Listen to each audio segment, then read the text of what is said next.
Estamos en Escuela de Cuadros, un programa de formación y de debate, un espacio en el que estudiamos textos y temas de la tradición marxista. Y hoy vamos a estar estudiando a un gran pensador soviético, a Ival Ilienkov, y sobre todo vamos a estar estudiando varios, digamos, aportes que hace este pensador soviético a la cuestión de lo que hoy día llamaríamos el pensamiento crítico. Bueno, como todos los compañeros y compañeras que nos ven quizás sepan, ya hemos trabajado anteriormente con el profesor Rubén Sardoya el pensamiento de Ilienkov.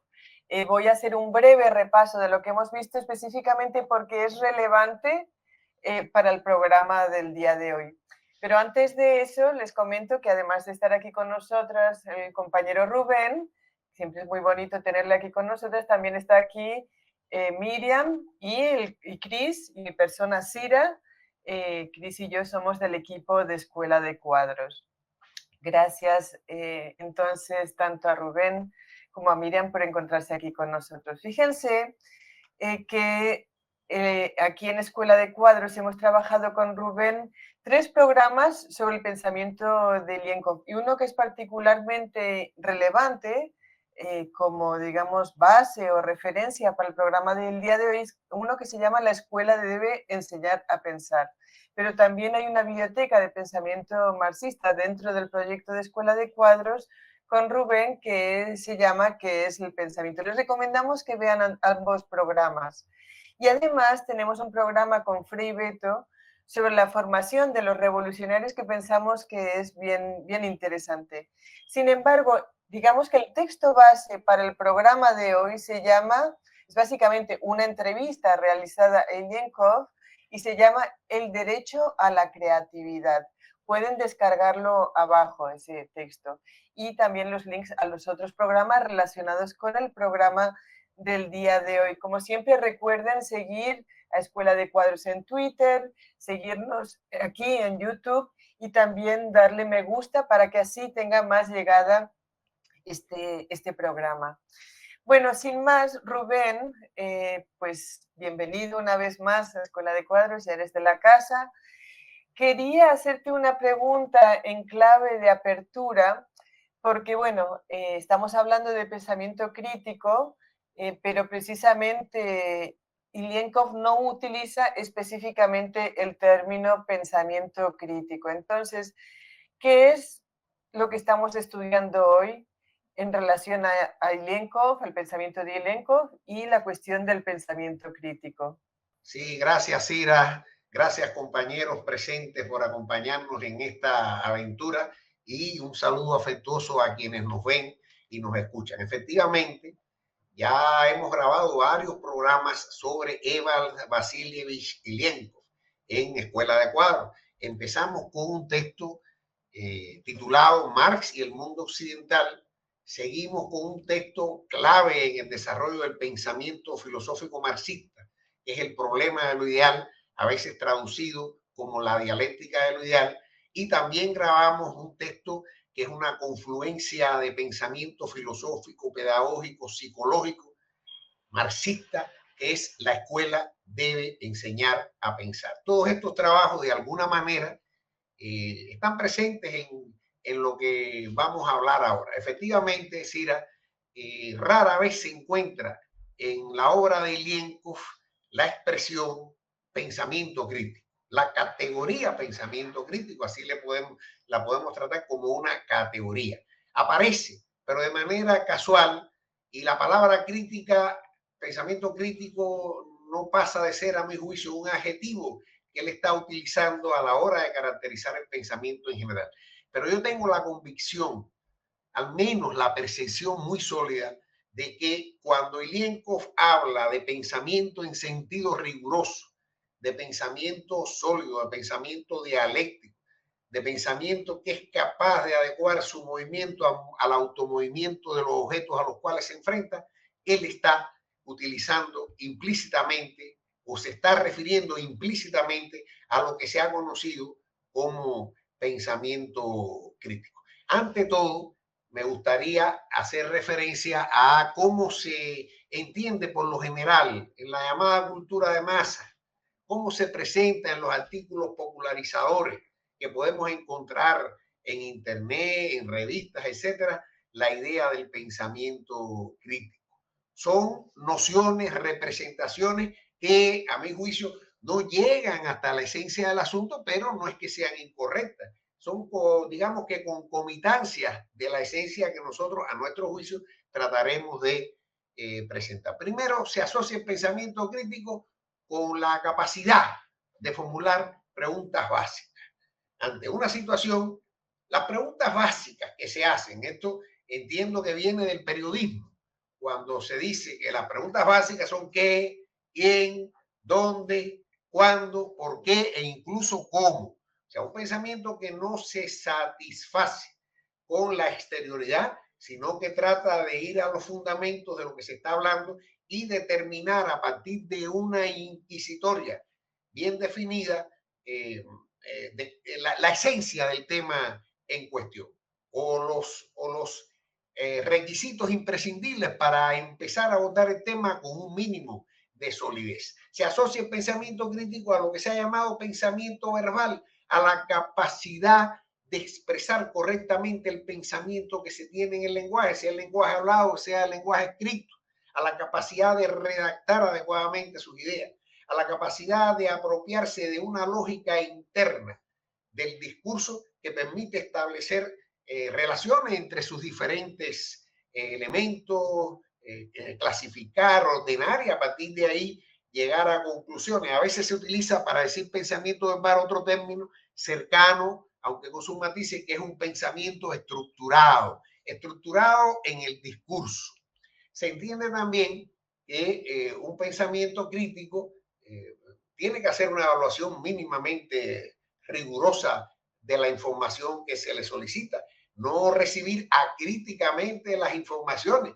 Basta echarle una mirada a la luz de informaciones, noticias sobre cualquiera de los acontecimientos históricos de actualidad para ver la diversidad de informes donde lo esencial se confunde con lo casual, donde lo necesario se hace pasar, lo secundario o casual se hace pasar por necesario, etc. Pensamiento crítico supone una evaluación permanente, una interrogación a quien formula y a la formulación de una u otra información. Correspondientemente que se analicen los argumentos que se dan para llegar a formular alguna tesis determinada y comprobar la veracidad, la pertinencia de esa tesis. Comprobación de hipótesis, como se dice. Decíamos, una hipótesis es una tesis que no está demostrada y una tesis es una hipótesis que se ha demostrado. Y muchas veces lo que encontramos en la forma de tesis no son más que hipótesis, a veces bien infundadas, a veces sin fundamentos sólidos, que no bajo ningún concepto han sido demostradas.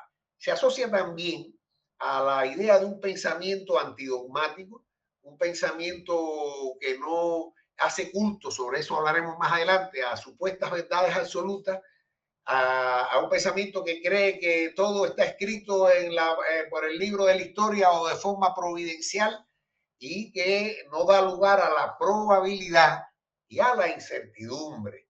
No da espacio a la comprensión de que siempre en la vida económica, política, social, cultural, siempre hay espacio para lo que podemos llamar una imprevisible novedad. El pensamiento que a partir de todo esto se enfrenta a determinados problemas y trata de dar solución a los problemas, que no se quede encerrado en su idealidad abstracta, sino que se proyecta sobre la realidad concreta, sobre la praxis sociohistórica. Y sobre esa base no teme tomar decisiones, todo lo contrario, se enfrenta al problema y toma decisiones en el sentido de solucionarlo, en el sentido de encontrar vías para su superación en términos conceptuales y en términos prácticos. Y para no alargar mucho esto, se entiende, y es lo más difícil de todo, como un pensamiento crítico a aquel que tiene conciencia de los propios procesos mentales. Algo realmente muy difícil, porque nosotros en nuestra vida cotidiana, fisiológica, biológica, social, hacemos una multitud o ejercemos una multitud de funciones sin saber precisamente cómo esto funciona. Digamos, digerimos y la mayoría de los seres humanos que visten y calzan no tienen idea clara de cómo se digiere. De la misma manera, pensamos de alguna manera más regular, bien, crítica o acríticamente, si pese a todo utilizamos el pensamiento, en el caso, el término pensamiento para designar aquello que no es crítico y sin embargo no sabemos cómo lo hacemos, a través de qué categorías, de qué conceptos, de qué normas, procedimientos, etcétera, etcétera. Cuando Ilienkov se refiere al pensamiento y estudia el pensamiento, está entendiendo ante todo lo que se ha venido en llamar pensamiento crítico. Yo haría un alto aquí, no sin antes invitar a nuestros radioescuchas, aunque este texto no lo vamos a subir, está en internet. Es un libro muy interesante de David Barhust, titulado Conciencia y Revolución en la Filosofía Soviética, y que tiene como subtítulo De los bolcheviques a Evald Ilienkov. Nada más ese subtítulo nos da idea, estemos o no de acuerdo con las tesis fundamentales del autor, del significado de la obra de Ilienkov. Es un recorrido desde el pensamiento de Lenin, atravesando, por cierto, a través de ese otro gigante que se llama Vygotsky, que algún día deberíamos grabar algún programa sobre él, hasta llegar a lo que a mi juicio constituye la expresión más acabada, más profunda, más desarrollada de la filosofía marxista en la antigua Unión Soviética. Muy bien, Rubén. Quisiera introducir también, preguntarle sus valoraciones con respecto a otro de los puntos fundamentales en el pensamiento de Ilienkov sobre el tema de la cultura. ¿Cómo aborda la cuestión del pensamiento relacionado con lo que usted decía, con la cultura? Es decir, ¿qué tipo de cultura? ¿En qué sentido? La cultura, porque hay todo un borbandeo que desnaturaliza la esencia y el contenido, por supuesto, en esta era que avanza demasiado rápido, diría. Es decir, entonces, ¿qué relación podemos encontrar en Ilienkov entre la cultura y lo que él llama también el sistema de relaciones humanas bajo la organización de forma comunista? ¿Qué tipo de lógica básicamente nos ayuda a nosotros a entender el pensamiento crítico?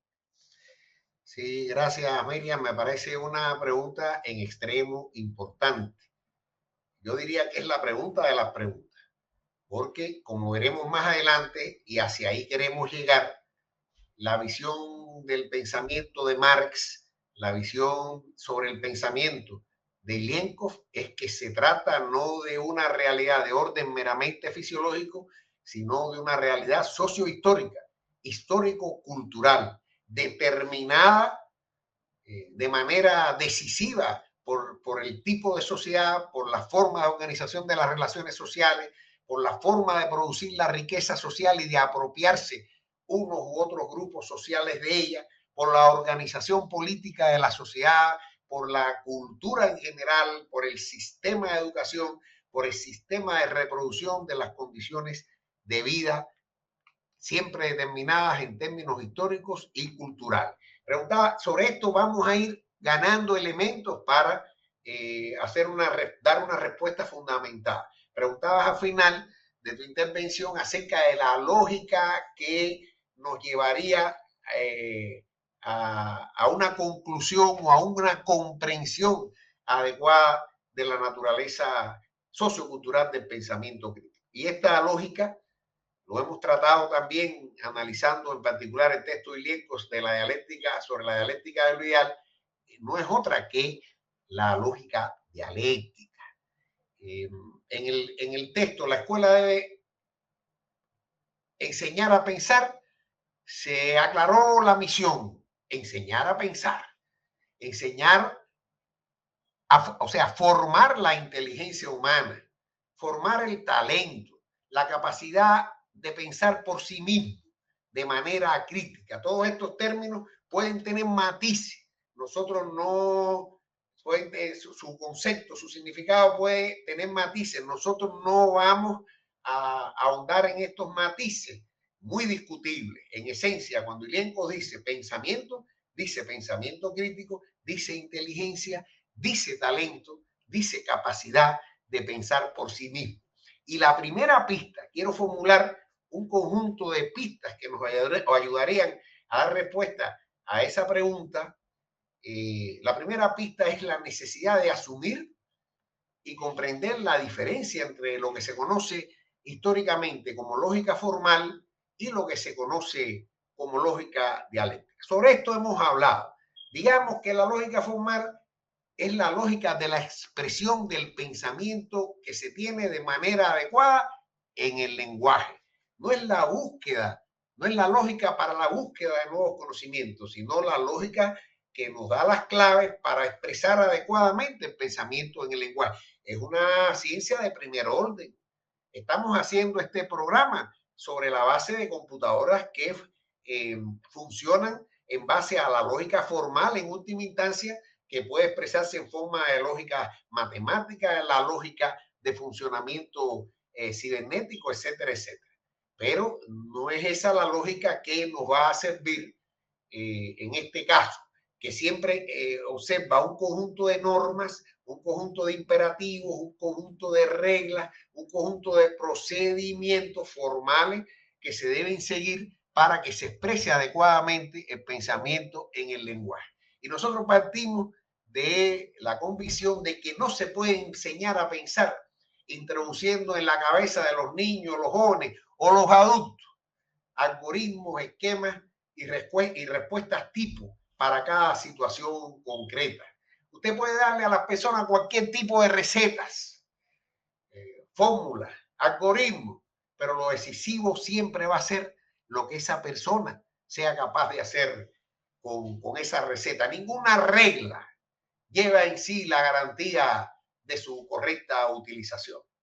Al contrario, muchas veces nos queremos regir por reglas abstractas, supuestamente, que sirven supuestamente para resolver problemas en cualquier situación y llegamos a problemas aún más acuciantes sin solucionar los problemas que nos hemos planteado.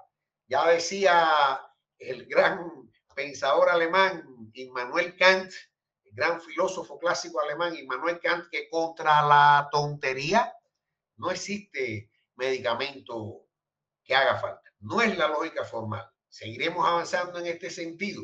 Un segundo elemento, una segunda pista, es que nosotros seamos capaces de diferenciar la memoria y la facultad de pensar. No cabe la menor duda de que la memoria es una facultad en extremo importante, que es necesario ejercitar desde la más temprana infancia.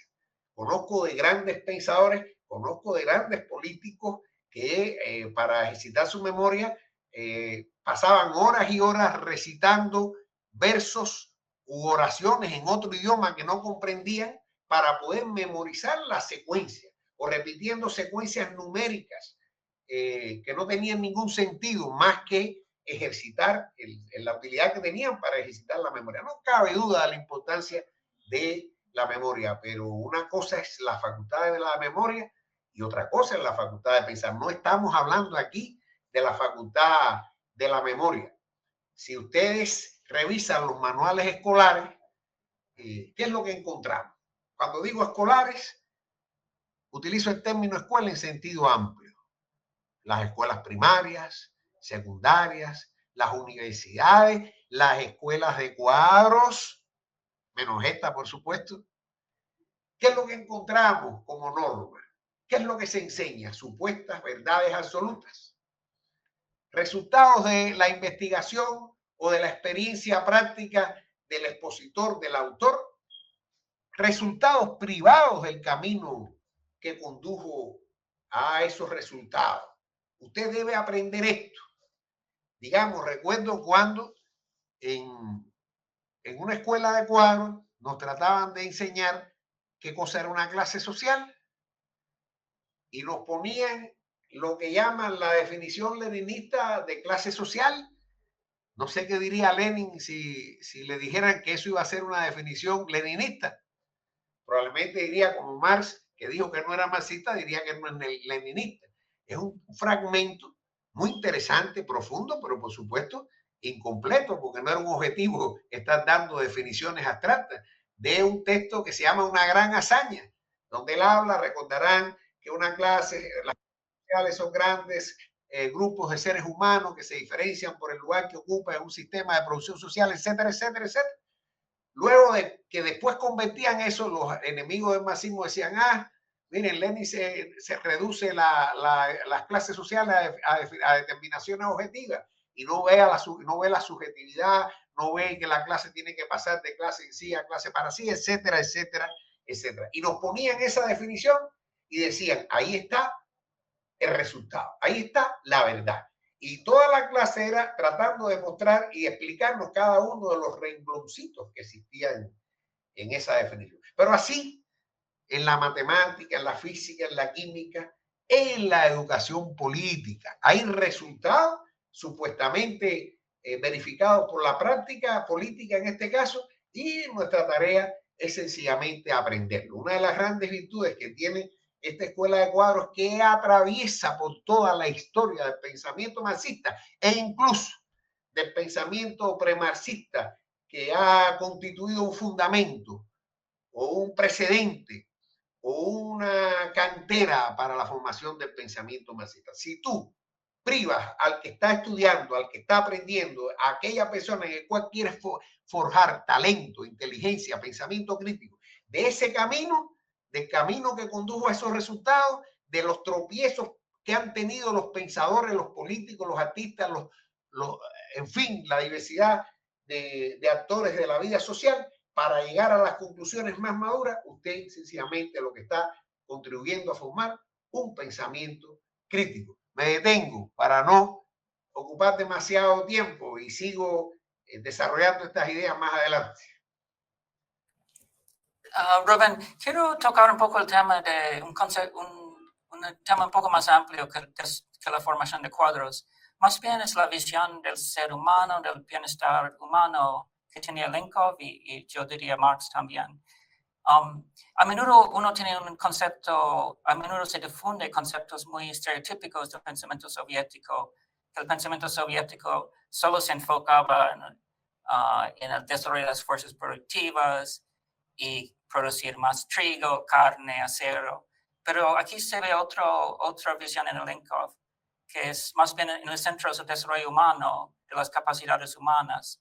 Ahí eso se ve claramente en la entrevista cuando una de las respuestas dice Lenkov, la transformación comunista de las relaciones sociales es la creación de tales condiciones sociales, tal sistema de crianza y educación en el que cada niño crecerá principalmente como una persona y no como un mecánico, tornero o filósofo. Y eso me parece interesante también porque mi pregunta es si puedes intentar ubicar Lenkov tanto en el desarrollo del pensamiento soviético como en el desarrollo, porque Lenkov era una persona cosmopolita, un intelectual universal, en el desarrollo del marxismo en el siglo XXI, porque aquí veo un poco la influencia de los textos de Marx, del marxismo que se descubrió o que se pusieron en el panorama mundial en el siglo XX. Por un lado, los manuscritos de 44, en que Marx pone énfasis en la formación de los sentidos y los goces, educar los sentidos y los goces. Y también los Grundrisse. En los Grundrisse, Marx habla del desarrollo de la libre individualidad fundada en el desarrollo universal de los individuos. Y pone énfasis, dice que la verdadera riqueza es el desarrollo de las capacidades humanas. Entonces, puedes ubicar Lenkov en esta visión que yo diría que es la auténtica visión marxista, pero recuperar un poco en el pensamiento soviético, en el pensamiento marxista mundial en el siglo XX. La forma dominante del marxismo en la Unión Soviética puede ser catalogada la dominante no solo en términos cuantitativos, sino en términos cualitativos, la que ostentaban los que tenían el poder y tenían la última palabra en la determinación de qué era marxismo y no era marxismo. La visión dominante es lo que podemos llamar un materialismo vulgar. Más concretamente, una vulgarización de la concepción materialista de la historia.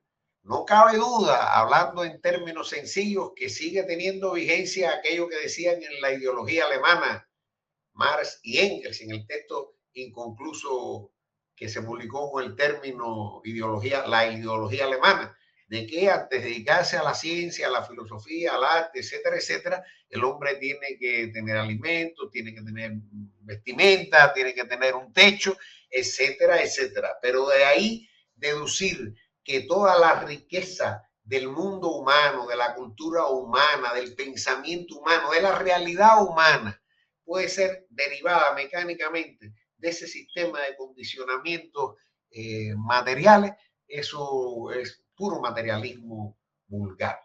Ilienkov no fue el único.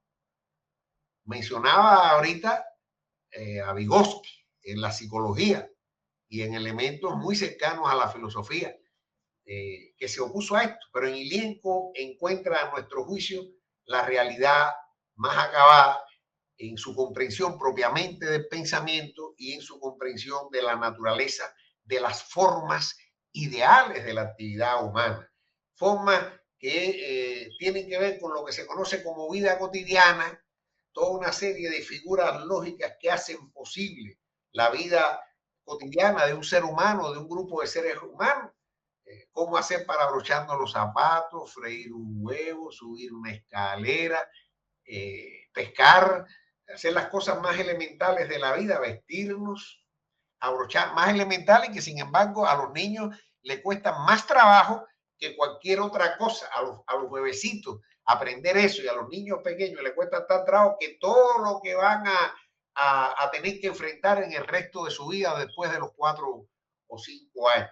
Pero también formas ideales que expresan el mundo espiritual del ser humano, que no puede ser derivado mecánicamente de determinadas condiciones de vida y que atañen directamente al mundo espiritual, en sentido amplio de la palabra espiritual, de las personas, que tiene que ver con determinadas nociones éticas, tiene que ver con la moral, tiene que ver con determinadas nociones estéticas, con la capacidad de asimilar el mundo con arreglo a las leyes de la belleza, con representaciones mitológicas y religiosas cuya perdurabilidad en la historia es más que patente, formas jurídicas, formas propiamente políticas, formas que además se expresan de manera sensorial en sentimientos que van desde el odio hasta el amor, desde la atracción hasta la repulsión.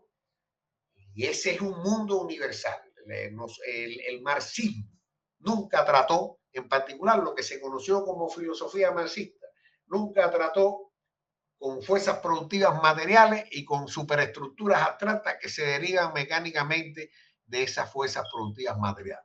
El marxismo siempre trató del hombre concreto, esas divisorias entre joven y el viejo Marx, según las cuales el joven Marx era el humanista abstracto que hablaba sobre la enajenación en abstracto, y luego a él lo sustituyó el científico frío que hace los análisis meticulosos, rigurosos, según reglas muy estrictas del pensamiento lógico hegeliano o hegeliano modificado o transformado, o transfigurado, metamorfoseado.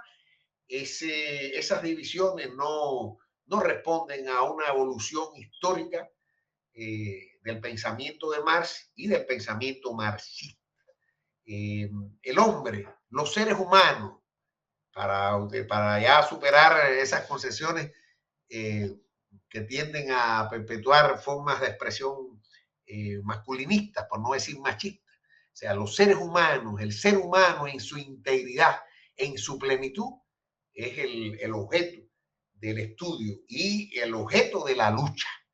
No luchamos por seres humanos que coman mucho, que vistan de manera lujosa y que tengan casas grandes con piscina.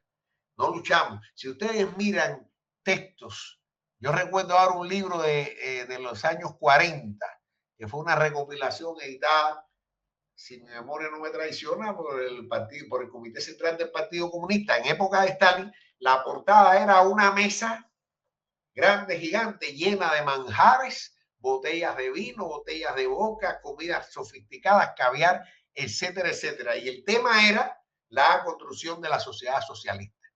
Esas son formas extremas expresadas artísticamente, entre comillas, la palabra artística, de transmitir una visión vulgar que nada tiene que ver, que hasta me hacen recordar aquel cuento de Tolstoy, un tanto quizás llevado al extremo, pero que nos hace pensar que se titula, de una página que se titula La camisa del hombre feliz. El zar rico infeliz que quería ser feliz y la única vía era ponerse la camisa de un hombre feliz, y resultaba que el hombre feliz no tenía camisa. Nosotros queremos un hombre feliz con camisa y una mujer feliz con camisa, pero queremos que sean hombres y mujeres cultos, plenos, especializados en una rama del saber y de la práctica social, pero plenos, desarrollados multifacéticamente, desarrollado. Es lo que puedo decir. Ilienko es una expresión acabada de esto. Nunca van a ver en él una derivación concreta. Pienses en la lógica dialéctica de Ilienko, una obra clave, donde él va analizando el pensamiento de Descartes, de Spinoza, de Kant, Fichte, Schelling, Hegel. No hay una sola frase donde él derive de determinadas condiciones materiales de vida a la gente. Claro que hay contextualizaciones y esas llamadas contextualizaciones determinan el pensamiento, pero nunca de manera mecánica. ¿Cómo puedes explicar con ese mecanicismo que en la Alemania atrasada del siglo XVIII y principios del XIX surgieran, pienses en la música, Beethoven, Brahms, Bach, el arte, Goethe, Schiller, la propia filosofía, ni se diga?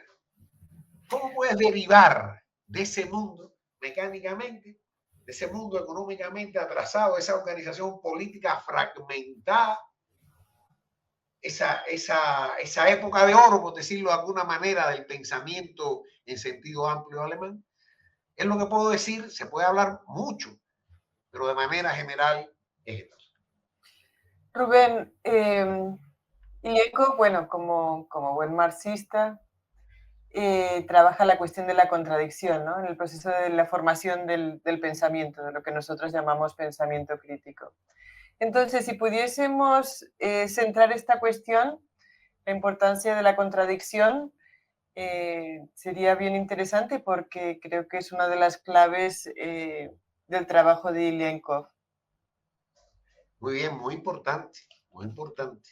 Hay un texto de él sobre la contradicción que tengo que revisar si está traducido. En una edición póstuma de la lógica dialéctica lo añadieron, pero es un tema clave en todo el pensamiento dialéctico, en todo el pensamiento marxista. Yo les decía anteriormente que los manuales, incluidos los manuales de formación política, de lo que están llenos es de supuestas verdades absolutas, privadas del camino que conduce a esas conclusiones.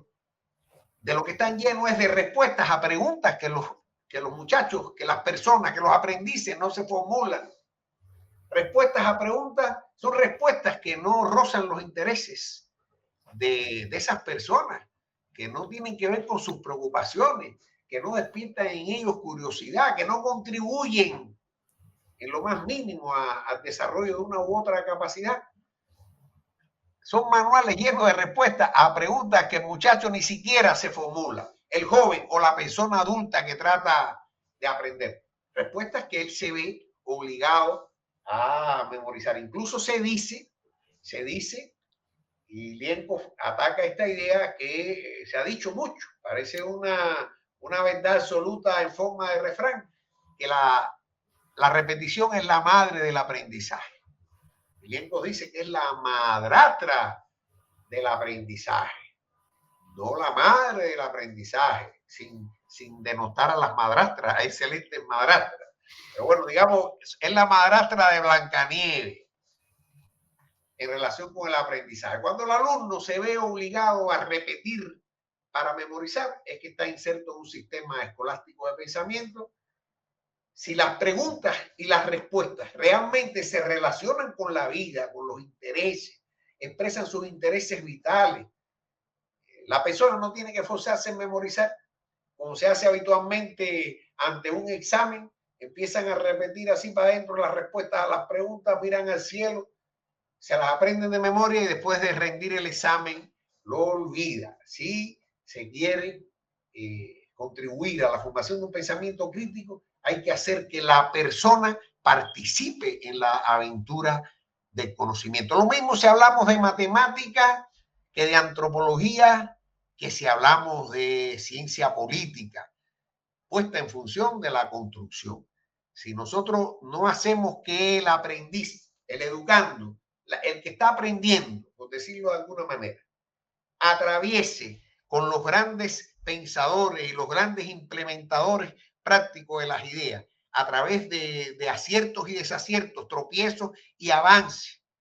Si no hacemos que él vaya con ellos, comprendiendo los errores, comprendiendo los aciertos, puliendo las cosas, perfeccionando las cosas hasta llegar a la realidad a la cual ellos se enfrentan, de esa manera lo único que vamos a hacer es contribuir a la formación de un pensamiento dogmático. Y es que no hay resultados incuestionables. Cuando uno le enseña resultados incuestionables, cualquier cosa que se oponga a estos resultados se ve como un atentado, no se admite, no puede ser verdad. Me niego a hacerlo y soy capaz de caer en una histeria. No es posible. ¿Cómo me vas a decir que la revolución socialista puede ser revertida? Pues mira, se revirtió y después podemos discutir si era o no revolución socialista. ¿Cómo me vas a decir esto? Y la vida demuestra lo contrario. Y te sientes de manera virtualmente histérica, tentado a negar las cosas que están ante ti como realidades difícilmente cuestionables. Yo creo que, yendo directamente a la pregunta que nos formula Cira, yo creo que al pensamiento hay que educarlo de manera que sea capaz de enfrentarse a la contradicción. Hay que asumir la duda metódica cartesiana y marxista como un principio de vida. ¿Recuerdan ustedes cuando se le formuló aquel cuestionario, creo que la hija Jenny, y había una de las preguntas sencillas donde le decían su máxima favorita o su consigna favorita? Y él dijo, dudar de todo. Igual que Descartes. No dudar como nihilismo, como negación de la capacidad de llegar a conocimientos ciertos, sino como un método. No da por absoluto nada indiscutible, porque todo absoluto tiene en sus entrañas también lo relativo y lleva en sí la contradicción. El pensamiento educado se asusta ante la contradicción. Es algo que no puede admitir. Yo pienso que un educador, incluido el educador político, con cultura de pensamiento crítico y capacidad de orientación pedagógica, lleva al estudiante al enfrentamiento con la contradicción, necesariamente al encuentro contra la contradicción. Y es que la contradicción, utilizando el conocido término de Lenin, es el alma de la dialéctica, es la esencia, es el núcleo fundamental de la dialéctica. Cuando el pensamiento es conducido ante la contradicción y el pensamiento va adquiriendo la facultad, la capacidad de convertir la contradicción que ha constatado en un problema, es decir, en algo que demanda solución. Cuando el pensamiento es capaz de moverse libremente en esa contradicción, ver en ella un problema y proponer soluciones a ella, yo creo que en ese momento y solo en ese momento empieza a formarse un pensamiento crítico. Y esto es lo que se ha asociado con lo que se conoce como educación problemática, lo que se conoce como la educación que no se basa en transmitir resultados absolutos que deben ser memorizados, sino que se basa en la comprensión de la contradicción como alma viva de todos los procesos en desarrollo histórico y trata de convertir esa contradicción en un problema que exige solución y se presentan presumibles soluciones a esa contradicción. Solo entonces se empieza a pensar de manera independiente, solo entonces se empieza a pensar de manera crítica, solo entonces podemos empezar a formar lo que podríamos llamar una inteligencia auténtica, un pensamiento crítico. Bien, Rubén y compañeros, compañeras, como el objetivo en cada programa de Escuela de Cuadros es que tribute, obviamente, a nuestra práctica política, militante, cotidiana que desarrollamos, es inevitable, ¿verdad?, ir al inicio, pero también voy a ir a una parte final en la que nos aborda el documento. Y pues precisamente el título llama a la reflexión de cómo el sistema mata la creatividad y de cómo la creatividad, desde el punto de vista del pensamiento crítico, se convierte en un acto de resistencia, para pensar, precisamente para transformar el mundo. Entonces, en Ilienkov encontramos las bases, por así decirlo, filosóficas que sustentan también la educación popular. Y ya mencionaba Rubén que otro de los documentos de enorme valor de este autor es la escuela debe enseñar a pensar. En ese sentido, ¿qué relación encontramos con la educación popular? Porque fíjense de que hay una frase, como decía anteriormente, con la que cierra el documento: el derecho a la autoafirmación, a la creatividad. ¿Qué comentario, Rubén, le merece esa frase corta pero poderosísima? ¿Y cómo analizarla y qué nos aporta para nuestra práctica cotidiana militante? La creatividad es una característica, una determinación indispensable de un pensamiento crítico.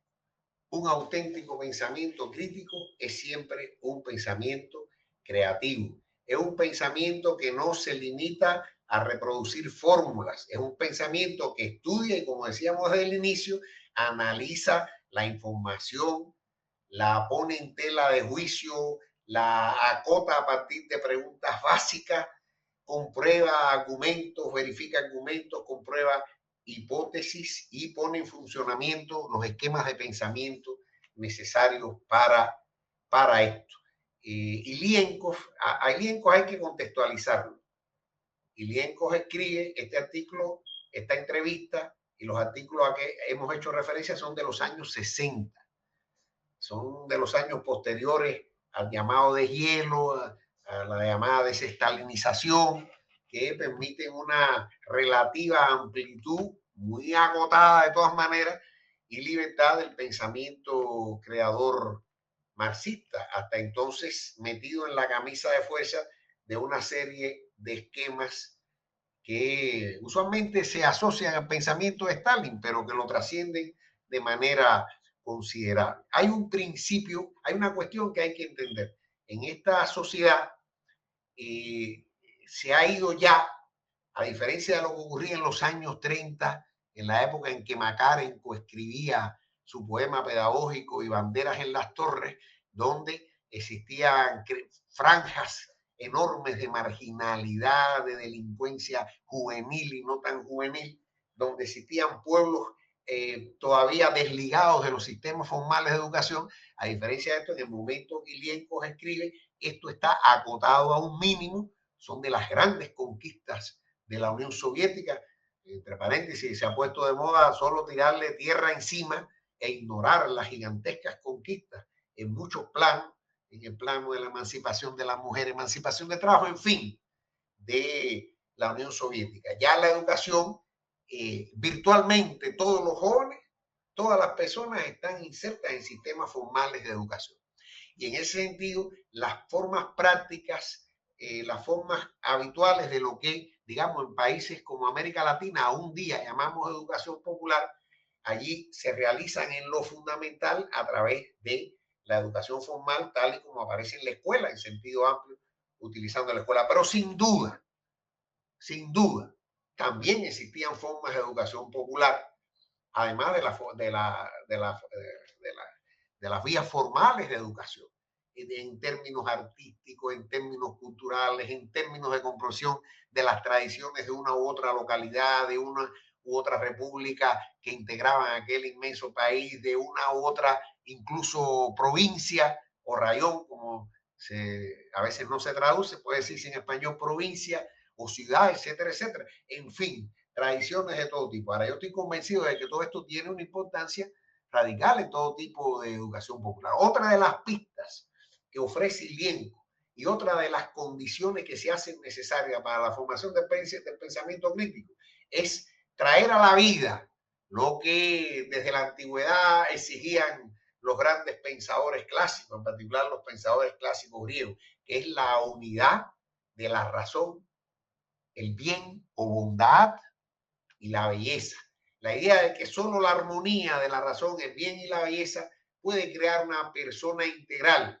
Y ILIENCO insiste en que esto solo es posible cuando el sistema de relaciones entre los seres humanos se organiza sobre una base de justicia social. Y a él no le tiembla la voz al decir sobre la base de una organización comunista de la sociedad, donde el libre desarrollo de cada individuo, como se lee en el manifiesto del Partido Comunista, es una condición para el libre desarrollo de todos los individuos. Pero esto es tan trascendente también para la educación popular en sentido amplio del término, no solo el tipo de educación que se hace en determinados sectores populares, generalmente con difícil o complicado acceso a las formas formales de calidad de educación.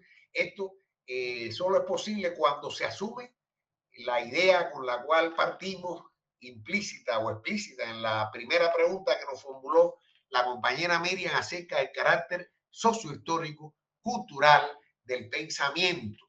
El pensamiento individual es una singularización del pensamiento colectivo y solo se forma en los seres humanos que nacen y se enfrentan a la vida a través de la socialización y de la aculturación que siempre existen determinadas coordenadas sociohistóricas con arreglo a la existencia de determinados modos de producción de la vida material y espiritual humana, de determinadas formas de organización política de la sociedad y de distribución social de los bienes materiales y de los bienes y los males espirituales. La socialización o aculturación del individuo es una incorporación de formas ideales externas a él, desarrolladas por la humanidad, que él va asimilando en el proceso de su formación y convirtiendo en formas culturales de comportamiento. Sobre esto habla ILIENCO en el texto de la dialéctica de lo ideal con detalle y explica cómo hasta caminar sobre los dos pies, comer no con las manos, hacer las necesidades en un inodoro, en fin, todo eso es una herencia cultural y se forma en el proceso de socialización. Si al niño no se le educa en eso, ni siquiera las cuestiones fisiológicas y las necesidades fisiológicas más elementales, él es capaz de ejecutarlo. De modo que en cierto sentido, aquí se desarrolla la idea de que el proceso de formación es un proceso de transformación de los instintos con que nace el individuo en formas socioculturales de comportamiento determinadas por la sociedad. Hay teorías según las cuales solo una pequeña parte de las personas son inteligentes y los demás son una masa gris, una masa de tontos. De eso habla ILIENCO en la entrevista. Yo he conocido colegas, no me gustaría llamarlos colegas, que me dicen, mira, en un grupo de 30 estudiantes hay 4 o 5 inteligentes y todos los demás van desde lo regular a lo que son unos animalitos. Fíjense, y eso generalmente lo asocian con la fisiología. Lo asocian, eso se debe a que así es la naturaleza humana. Los responsables de esto, no sé, puede ser Dios, puede ser la naturaleza, puede ser la genética de los padres, pero las grandes masas nacen así y eso es por naturaleza, no recibieron el don. No es difícil darnos cuenta de que esto no es sino una apología de la desigualdad. Este tipo de concesiones que no solo existen a nivel teórico o pseudoteórico, sino que están bien extendidas también en el campo de la educación, sencillamente lo que hacen es respaldar y justificar la desigualdad social. Según esta lógica, y a eso hacía referencia Chris en su intervención, unos nacen para ser mecánicos, los otros nacen para ser filósofos, los cuartos para ser albañiles y los quintos nacen, qué sé yo, para cargarle la maleta al jefe. Y nosotros podemos preguntar, ¿es la inteligencia, el talento, el pensamiento crítico un don de Dios, de la naturaleza? No. La visión de Marx, la visión de Illyenco es que quien reparte los dones, más o menos los dones, o las habilidades o las facultades, no es otra que la propia sociedad. Y la reparte de manera en extremo desigual. La reparte de forma tal que unos tienen el acceso a todas las conquistas superiores de la cultura y otros siquiera se han educado con un solo libro en su casa. En la casa de sus padres no existe un solo libro y es la sociedad la que hace este tipo de distribuciones tan inequitativas y tan injustas que incluso llegan a exaltar el cretinismo profesional, lo que llamaba Marx cretinismo profesional. De esto hemos hablado en otro momento, que es que los individuos tienen que hacerse súper especialistas en algo aislado, aunque sean unos profundos ignorantes en todo lo demás concerniente. Si eres un contador, tienes que ser el que le saque las mejores cuentas a tu patrón. Y no hace falta que sepas de filosofía, ni de historia, ni de literatura, ni de política, ni que te orientes dónde estás parado en este universo infinito. Esa es a lo cual nos tiende este sistema exacerbado por el neoliberalismo que le ha quitado todo carácter universalista a la educación y lo que tiende a formar son cretinos profesionales, tuercas y tornillos en el gran engranaje del sistema productivo dominado por el capitalismo, que en nuestros países domina cualitativamente pero no cuantitativamente. La mayoría de nuestros trabajadores no están empleados en empresas capitalistas, sin embargo, estas los dominan. Esta concesión, la concesión que estamos desarrollando, la concesión que desarrolla Illyenco, está orientada contra el racismo, contra el sexismo, contra toda forma de discriminación social. La idea de Illyenco, en correspondencia con la mejor tradición marxista, es que la responsable de la escasez de talentos en el mundo es la sociedad en su conjunto, que incluso tiende a convertir en norma y en ideal la formación de cretinos profesionales, individuos muy especializados en una función social determinada y profundamente ignorantes con respecto a todas las demás. El término cretinismo profesional es de Marx y expresa una realidad cotidiana, diaria, omnipresente en la moderna sociedad capitalista. La idea de Illyenco es que en las condiciones de una organización, él llama inteligente, racional de la sociedad, el talento, es decir, el pensamiento crítico, la inteligencia, no sería nunca una excepción, sino sería la norma. Y para eso basta con contar con un cuerpo sano, con una persona enferma se ve muy limitada en el desarrollo de sus capacidades, depende del tipo de enfermedad, un cerebro normal, un sistema nervioso normal. Si hay una organización inteligente, Illyenco dice comunista, de la sociedad, que reparta de manera equitativa y justa esos dones sociales, esas capacidades, esas facultades, acabe con formas tan absurdas, por no decir monstruosas, de diferencia en los accesos a la cultura, al saber que genera la sociedad capitalista. Una vez que se logre eso, pues es posible convertir en norma la creación de talentos. Es posible convertir en norma la creación de pensamiento crítico, de pensamiento autónomo, de inteligencia, de creatividad.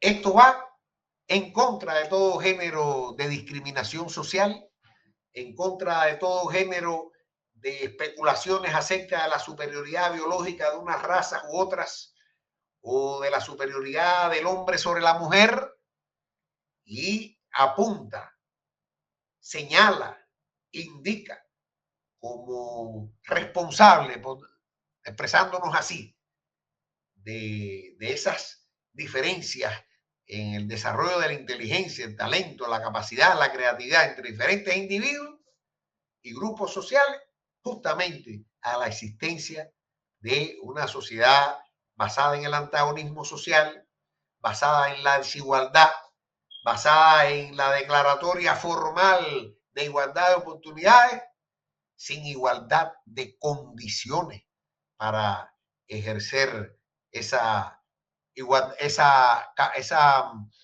posibilidad formal de tener idénticas posibilidades de desarrollo individual. ¿Cómo enseñar a pensar? Bueno, para ello, ante todo, es necesario remover desde su cimiento todo el orden social existente. Operar una transformación del sistema de relaciones sociales, empezando por las capacidades productivas materiales hasta las capacidades productivas espirituales, transformando de raíz todo el sistema de producción, distribución, intercambio y consumo de la riqueza social, de la riqueza material y de la riqueza espiritual. En síntesis, sustituyendo un sistema de relaciones antagónicas que distribuye de manera tan desigual las capacidades humanas entre las diferentes clases y sectores sociales por una organización que Ilienko llama inteligente y racional, comunista de las relaciones sociales. Quiero volver a la entrevista que se llama Derecho a la Creatividad. El entrevistador hace la pregunta: muchos se inclinan a creer que es mejor ser físico que un compositor en nuestra época. Y responde Linkoff: esta actitud apunta directamente a la idea de que la moral y el arte son palabrería. Y luego más adelante Linkoff dice: es importante comprender que las capacidades universales, el pensamiento, la percepción de la belleza y la bondad, no están conectados externamente, sino se definen profundamente internamente. A partir de Linkoff, ¿cuál es este vínculo interno entre las facultades, la capacidad de hacer juicios estéticos, la capacidad de hacer juicios éticos o morales? Quisiera resumir lo que me parece que, a juicio de Ilienkoff, son los requerimientos fundamentales para la formación de un pensamiento crítico. Uno, la distinción y comprensión de la diferencia entre la lógica formal y la lógica dialéctica. Dos, la distinción entre la facultad de pensar y la memoria. Tres, la comprensión de la naturaleza sociohistórica y cultural del pensamiento, no meramente fisiológica. Y cuatro, justamente lo que estás hablando, Cris, la comprensión de que un pensamiento crítico es inseparable de la realización en su integridad humana de aquel principio de la filosofía clásica griega que ha acompañado como un ideal a la humanidad por siglos, por milenios, que es el principio de la identidad, del bien, la verdad y la belleza. Por cierto, José Martí, ese gran pensador cubano, defendía este principio y cambiaba ligeramente el término bien, que es la categoría base, la categoría fundamental en su contradicción con el mal de la ética, de todo pensamiento o juicio moral, por el término de justicia. Martí decía el bien, la justicia y la belleza.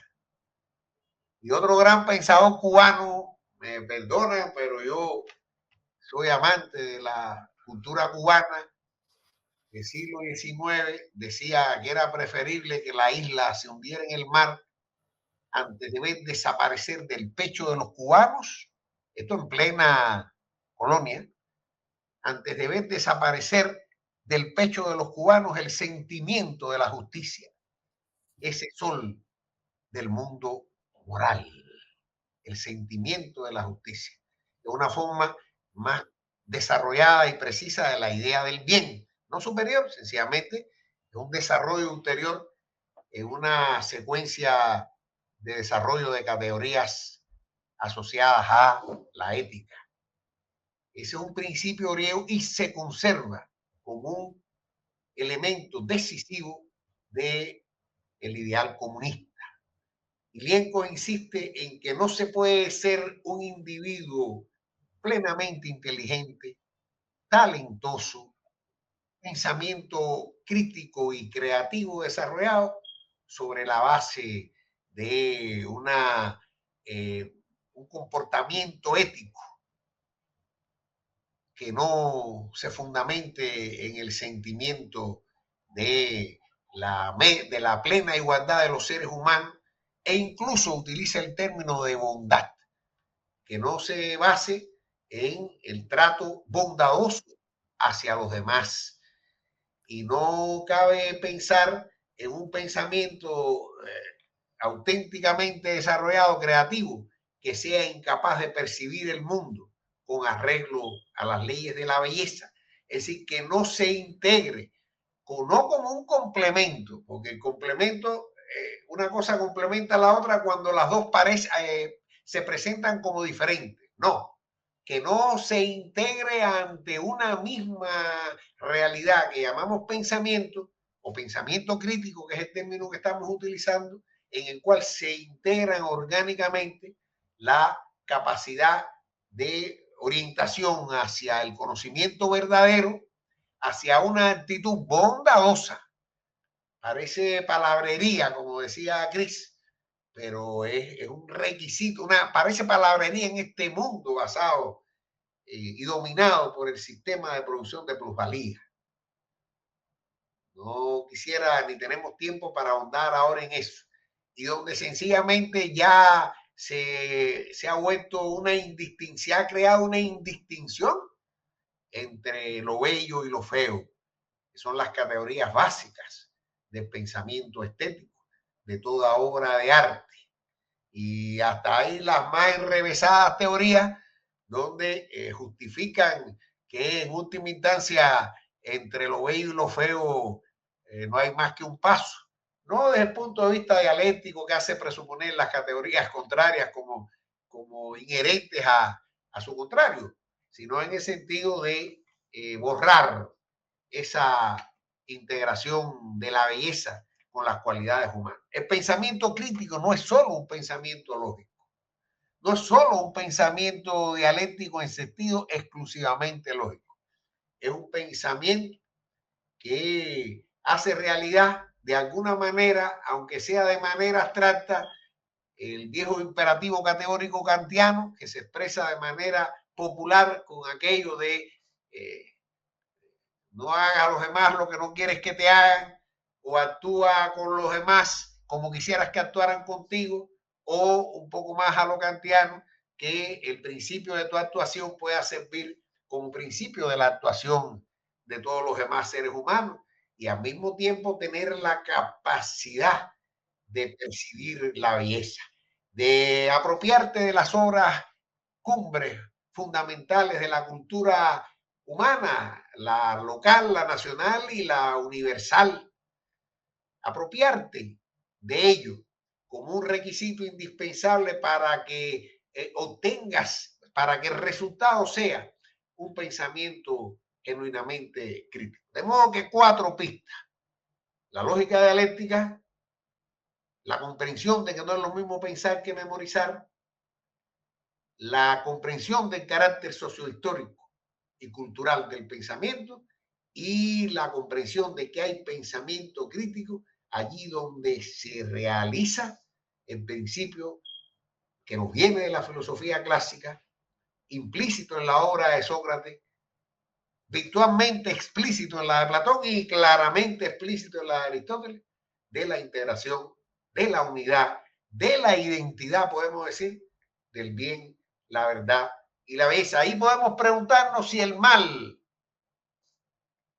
puede ser amigo de la inteligencia o del genio. Ahora se ha puesto mucho de moda, se ha vuelto a poner de moda hablar de Hitler y series sobre Hitler y películas sobre Hitler. El genio del mal. ¿Tiene sentido esa conjunción de palabras? Se puede ser un genio, ser un individuo con capacidades hiperdesarrolladas en uno u otro sentido y ser un genio maligno. Bueno, eso no lo quiero responder. Yo pienso que a partir de la obra de Ilienko se puede aventurar el pensamiento a una respuesta acabada a esta interrogante. Bueno, Rubén, muchísimas gracias. Hemos llegado al final del programa. A los compañeros y compañeras que nos están viendo, pues recuerden que pueden leer y ver los programas que hemos mencionado en la parte de abajo. Como siempre, pues nosotras y nosotros desde el equipo de Escuela de Cuadros, Chris Gilbert y mi persona, les convocamos a estudiar para transformar. Y nuestro agradecimiento, como siempre, a Rubén y también a la compañera Miriam Díaz por acompañarnos aquí en el día de hoy. Recuerden seguirnos en nuestras redes sociales, en Twitter, Escuela Piso Cuadros. También suscríbanse a nuestro canal de YouTube. Si en YouTube pues buscan Escuela de Cuadros, lo conseguirán. Darle me gusta. Y nos veremos en un próximo espacio de formación y de debate. Muchas gracias y hasta la próxima. Gracias, Cira. Un fuerte abrazo para todos y que siga el programa indefinidamente. Es asombrosa la cantidad de personas que se han adscrito al programa, que son seguidores sistemáticos del programa. No es usual que eso sea así en un programa de esta naturaleza de formación de pensamiento marxista. Eso no es usual. Eso es cantante de hip hop los que tienen tantos seguidores y tanto público. Pero no puedo menos que felicitarlos y agradecerles de corazón estas invitaciones que nos hacen vivir. Uno vive inmerso en un mundo de cotidianidades y cada vez que me enfrento a un programa de Escuela de Cuadros uno siente como que uno regresa a lo que uno siempre ha sido y que la vida a veces te quiere mover en otro sentido. Un fuerte abrazo a los cuatro. Que viva El Salvador, que viva una España republicana, que viva unos Estados Unidos sin imperio y que viva Cuba progresando en sus ideales, en los ideales que aprendimos de Fidel.